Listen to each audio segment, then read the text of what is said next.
Hello? Today is January 29th, and I will briefly tell you about the main military news in Ukraine. NATO should prepare for possible Russian missile strikes on Europe. US, German and Dutch generals for the Times.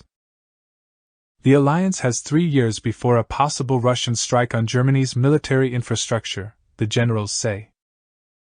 They believe Russian Federation could strike European rear areas in an attempt to destroy civilian and military infrastructure. Europe will not be able to support Ukraine without the United States. Zelenskyy in an interview with the German TV channel ARD. More statements. 880,000. We have an army of millions. And at the same time, we have 30 million people working now. Mobilization in Ukraine must be fair.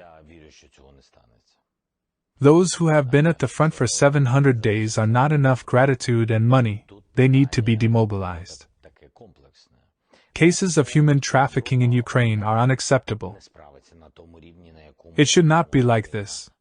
But it is also wrong to talk about individual freedom, while watching from abroad, only Ukrainians are dying.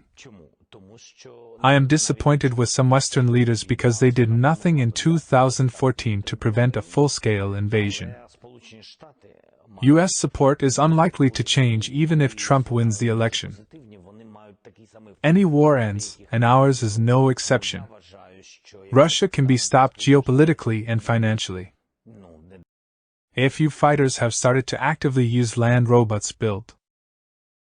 Among them are unmanned mine trawls cutting gaps in Russian minefields or pulling a hose that triggers mine fuses. Small tracked ground drones that lay Soviet TM-62 mines.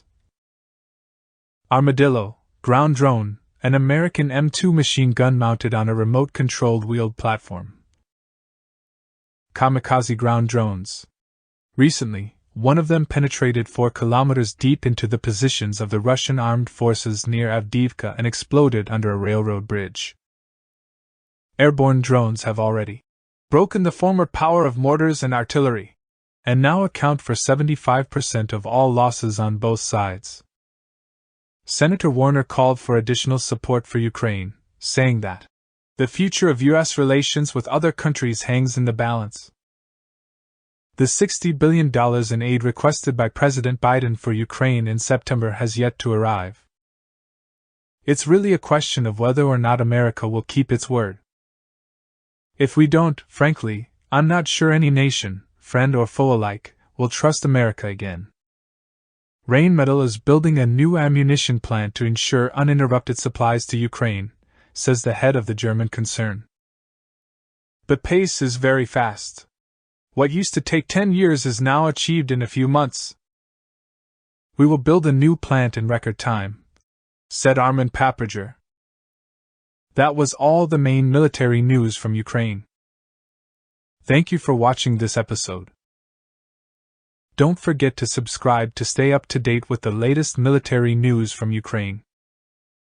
Goodbye.